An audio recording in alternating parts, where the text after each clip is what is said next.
தினமொரு வசனம். சங்கீதம் 37 வசனம் 4. கர்த்தரிடத்தில் மனமகிழ்ச்சியாயிரு, அவர் உன் இருதயத்தின் வேண்டுதல்களை உனக்கு அருள் செய்வார்.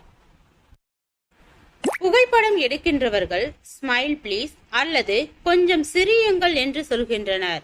சிரித்த முகம்தான் பார்க்க நன்றாய் இருக்கும் என்பதாலேயே அவ்விதம் சொல்கின்றார்கள். அதிலிருந்து நமக்கு தெரிவது என்ன? எல்லோரும் நம்மை சிரித்த அல்லது புன்னகையுடைய ஒரு தோற்றத்தில்தான் பார்க்க விரும்புகின்றார்கள்.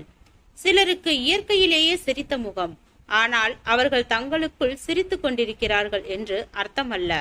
சிலருக்கு கடுகடுப்பான முகம், ஆனாலும் அவர்களுக்குள் சிரிப்பு உணர்வோடு இருப்பது உண்டு. ஆனால் ஒருவருடைய இருதயத்தின் தற்போதைய நிலைமை முகத்தில் பிரதிபலிக்கும் என்பது உண்மை.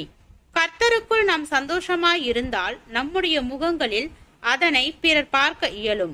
நம்முடைய இருதயத்தில் கோபமும் எரிச்சலும் விரக்தியும் சலிப்பும் ஏமாற்றமும் இருந்தால் அதுவும் முகத்தில் பிரதிபலிக்கும்.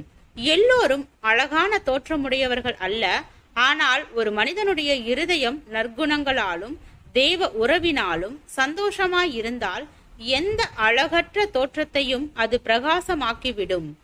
அழகான தோற்றமுடைய பலர் பிறருடைய சந்தோஷத்தை அழிப்பதும் உண்டு.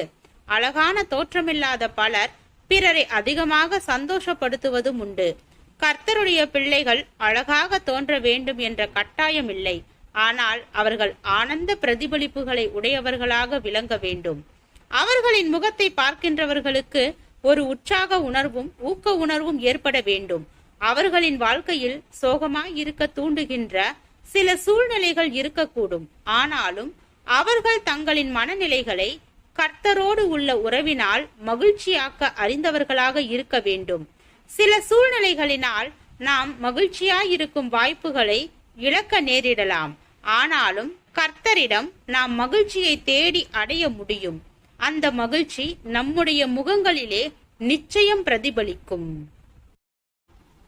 ஜெபம். தேவனுக்கு ஸ்தோத்திரம். தேவனே, நாங்கள் எங்களுடைய வாழ்க்கையில் உம்முடைய சமூகத்தில் மன மகிழ்ச்சியுடைய மனிதனாக வாழ கிருபை பாராட்டும். ஆமீன்.